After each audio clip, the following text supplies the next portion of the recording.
غلام سرور خان صاحب، ایک چیز جس کا مجھے فکر ہے اور آپ جیسے روایتی لوگوں سے یہ بات ڈسکس کی جا سکتی ہے، جی، یہ جو کلچر عام ہو گیا کچھ عرصے سے، اور جس میں خان صاحب جو لہجہ استعمال کرتے ہیں اور پھر نیچے ورکر کا، سوشل میڈیا پہ گالم گلوچ کا، پہلے حسن اقبال اور اس جیسے کبھی ایئرپورٹ پہ گھیر لیا، اب جواب میں افسوسناک ایک دن شہباز گل کے ساتھ ہو گیا، دوسرا آپ کے ایک اور سینیٹر کے ساتھ ہو گیا، پھر اس روز شاید خاقان عباسی اور مریم اورنگزیب کے ساتھ جو کچھ ہو گیا، آپ نہیں سمجھتے کہ یہ ہمارے پولیٹیکل کلچر کے لیے شدید نقصان ہے؟ اور یہ معاملہ پھر اگر آگے اس طرح بڑھے گا تو آپ نہیں کہ اس میں خود آپ کی پارٹی کا کنٹریبیوشن زیادہ ہے، کیونکہ جس طرح آپ کہہ رہے تھے کہ آپ جیسے شریف لوگوں کے لیے پھر سیاست مشکل نہیں ہو جائے گی۔ دیکھیں جی، یہ کسی سائڈ سے بھی یہ نہیں ہونا چاہیے۔ مثلاً واقعہ ہوا جو کہ یہ الیکشن جیتے، میں خود گزرا، پیپلز پارٹی کے ورکر آئے ہوئے تھے، مسلم لیگ نواز کے ورکر آئے ہوئے تھے، انہوں نے آوازیں کسے، مجھ جیسے شخص پہ بھی آوازیں کسے، ہم گزر گئے۔ آج ہر کسی کو پتہ تھا کہ پی ٹی آئی نے ووٹ آف کانفیڈنس لے لینا ہے، پی ٹی آئی کے ورکرز نے آج ڈی چوک میں موجود ہونا ہے، انہوں نے اپنے جذبات پارلیمنٹ کے اندر معاملہ تھا تو اگر اس ایریا میں آنے کیوں دیا؟ نہ اگر پی ڈی ایم پارلیمنٹ کے اندر نہیں گئی، پارٹیسپیٹ نہیں کیا، اپوز نہیں کیا، تو باہر ڈی چوک میں سڑکوں پہ آنے کا مقصد کیا تھا؟ یہ تو غلطی ان کی تھی۔ اور اس لیول کے لوگوں کو سینئر قیادت اور اس قسم کے، جس طرح میں نے تو ان کی بھی ویڈیوز دیکھی، جس طرح کا انہوں نے ایکشنز لیے ہیں، نہیں کرنا چاہیے تھا۔ یہ تو ہم سب کے لیے، لیکن آپ کے لیڈر جو لہجہ استعمال کرتے ہیں اور جس طرح انکریج کرتے ہیں اپنے لوگوں کو، آپ دیکھیں نا جی، آپ چور کو چور صاحب تو نہیں کہا جا سکتا، چور جی تو نہیں کہا جا سکتا۔ جنہوں نے اس ملک کے ساتھ زیادتی کی اور دونوں ہاتھوں سے اس ملک کو لوٹا، تو اسے اگر چور کہہ دیا جائے تو میرا خیال ہے کوئی مذائقہ نہیں۔ اس سے انہیں برا بھی نہیں ماننا چاہیے۔ دیکھیں نا، ایک نہیں، بہت ساری چیزیں زمین حقیقت ہوتی ہیں۔ ایک بندہ ملک کا پرائم منسٹر ہو تو اس کے پاس کسی ملک کی کمپنی کا کسی لوور کیڈر کا اقامہ موجود ہو، ایک بندہ ملک کا وزیر داخلہ یا وزیر خارجہ ہو تو وہ بھی کسی ملک کی کسی کمپنی کا اقامہ اس کے پاس ہو اور کسی لو پوزیشن میں ان کی پے رول پہ ہو، تو یہ بھی کبھی نہیں ہوتا۔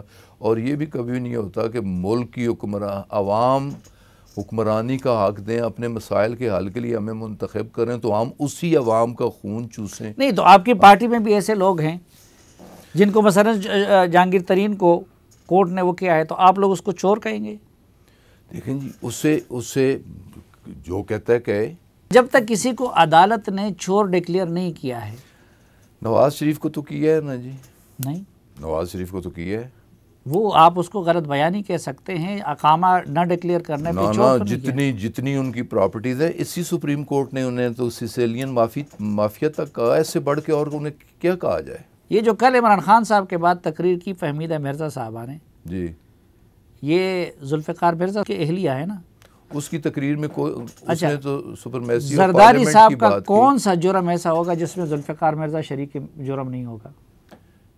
میں یہ نہیں کہہ سکتا کہ یہ آپ کی لانڈری ہے کہ پھر کیا ہے؟ نہیں، وہ اپنے جو کارنامے بیان کر رہی تھی، اسپیکر کی حیثیت ہے، وہ تو زرداری نے ادھر بٹھایا تھا۔ بہت سارے لوگ جو پرویز مشرف کے ساتھ تھے وہ پی ٹی آئی میں آنا چاہتے تھے، پی ٹی آئی نے انہیں اون نہیں کیا، تو نواز اور شہباز نے بڑھ کے انہیں گلے لگا لیا۔ وہ تو ہے ہی ایسا نا، نہیں، وہ تو ریاست مدینہ نہیں بنا رہے تھے نا، تو کم از کم ہم نے تو ایسا نہیں کیا نا۔ الائنس میں آنا، وہ تو کرپشن، دیکھیں نا، وہ ہماری پارٹی میں تو نہیں آئی، وہ ہماری پارٹی میں نہیں آئی، اور ان پہ وہ ایک عزت دار خاتون ہے، عزت دار خاتون ہے، ان کا بڑی کنٹریبیوشن ہے۔ نائب زدہ بھی ہے، مجھے نہیں پتا کہ نائب زدہ ہے یا نائب زدہ نہیں ہے، مجھے اس چیز کا نہیں پتا، لیکن ایک خاتون ہے، عزت دار خاتون ہے، اسپیکر نیشنل اسمبلی رہی ہے، وہ پہلی خاتون اسپیکر رہی ہیں۔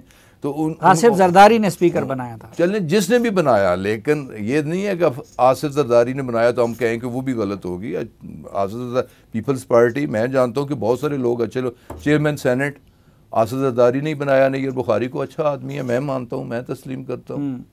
تو اچھے آدمی پیپلز نہیں میرا صرف یہ ہے کہ جی آپ کے پاس آئیں. نہیں وہ تو ہمارے الائز ہے نا, ہمارے الائز ہیں, ہماری پارٹی کا ایسا تو نہیں ہے, وہ تو ہمیں سپورٹ کر رہے ہیں. تمہاری ظلم میں تو پہنچی تو حسن کہلائی. نہیں لیکن وہ اچھی خاتون ہے, اچھی عزت دار خاتون ہے, اور ان کی نہیں ہم تو سب کو عزت دار سمجھتے ہیں, لیکن ہم کہتے ہیں نہیں جن کا دیکھیں آپ لوگ اس میں سلیکشن کرتے ہیں. سلیکٹڈ میں تو لازمی سلیکشن کرتا ہوں کہ مجھے اپنے اس ملک سے محبت ہے, میں سلیکشن کروں گا. میں دیکھوں گا کہ جو بہت سارے لوگ ایسے, محبت یہ نہیں ہے کہ اس ملک کے اداروں کو تباہ و برباد کیا جائے اور پلاننگ کے ساتھ اداروں کو کمزور کیا جائے. وہ اسٹیل مل جو پروفیٹیبل تھی وہی اسٹیل مل خسارے میں آ گئی, وہی پی آئی اے جو پروفیٹیبل تھی وہی پی آئی اے. تو پی آئی اے کا کون سا ایسا ادارہ ہے جسے انہوں نے بے دردی کے ساتھ نہیں لوٹا؟ تو جو اس ملک کو لوٹے گا, اس ملک کے اداروں کو نقصان پہنچائے گا, اداروں کو کمزور کرے گا, میں تو اسے ملک کا دشمن سمجھوں گا. تو پی آئی اے کا بیڑا تو آپ کے دور میں غرق ہوا. نہ بیڑا غرق ہمارے حوالے کیا گیا. دیکھنا 462 بلین روپیز کا قرضہ اور 30 جہازوں کے ساتھ, اور 30 جہازوں پہ دنیا کا جو فارمولہ ہے کہ ایک جہاز پہ میکسیمم 250 بندہ, یہاں 500 بندہ, اور 762. لوگ کہتے ہیں سرور خان صاحب کو ایم ایم عالم سے بڑا, ہم ریفارمر ہیں انشاءاللہ, لوگ کہتے رہے, ہم اسے ٹھیک کر. لوگ کہتے ہیں سرور خان صاحب کو ایم ایم عالم سے بڑا ایوارڈ ملنا چاہیے جنہوں نے ایک بیان پہ 30 جہاز گرا دیے. دیکھیں مجھے یہ تو میرے اللہ اس وقت پی آئی اے کس ملک میں چلتی ہے, میرا اللہ جانتا ہے,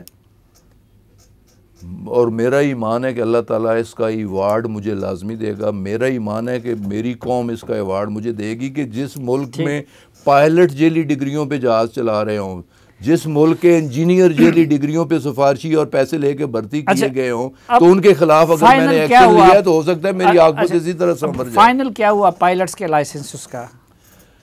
50 لوگ تو بڑے کلیئرلی انہیں تو فارغ کر دیا گیا, ٹرمینیشن ہے. 32 سسپینڈ ہیں, کچھ لوگوں کے کیسز کورٹس میں ہیں, کچھ کے ریویو میں ہیں, لیکن 82 جو ہیں وہ مارکڈ ہیں. یہ معاملہ کب تک حل ہو جائے گا؟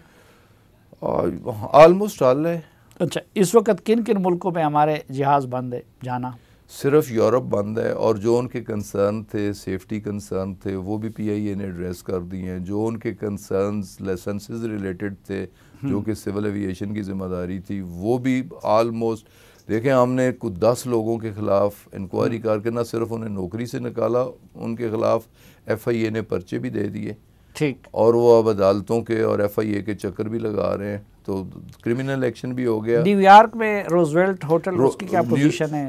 نیو یارک میں تو ہوٹل انڈسٹری تو دنیا ساری میں, ہوٹل انڈسٹری کیا اور ایویشن انڈسٹری کیا, ساری انڈسٹریز جو وہ تو انڈر سٹریس ہیں. تو نیو یارک میں روزویلٹ بند ہے, بند کر دیا گیا ہے. تمام ڈیوز کلیئر کرنے کے بعد سٹل اس کی اونرشپ جو ہے حکومت پاکستان. براڈ شیٹ کے چکر میں کچھ ہمارے ایسٹس تو وہاں پہ نہیں پھنسے ہیں, مجھے اس کی ڈیٹیل نہیں پتہ, لیکن اس پہ کچھ بیک ڈور ڈپلومیسی بھی ہو رہی ہے, اور آؤٹ آف کورٹ سیٹلمنٹ کرنے کی بھی کوشش ہو رہی ہے کہ کچھ لوگ اسے ریکوڈک کے ساتھ اٹیچ کرنا چاہتے ہیں.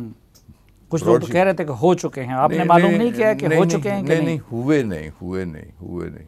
اپریل میں اس پہ ہیئرنگ ہونی ہے, اور اپریل میں ہی پتہ چلے گا. کوشش اس پارٹی کی ہے, اسی لیے آؤٹ آف کورٹ سیٹلمنٹ کی کوشش کی جا رہی. یہ احتساب الٹا ہمارے ملک کے گلے نہیں پڑ گئی؟ جس گاجراں کھادیاں پیڑ دے پیٹے پینی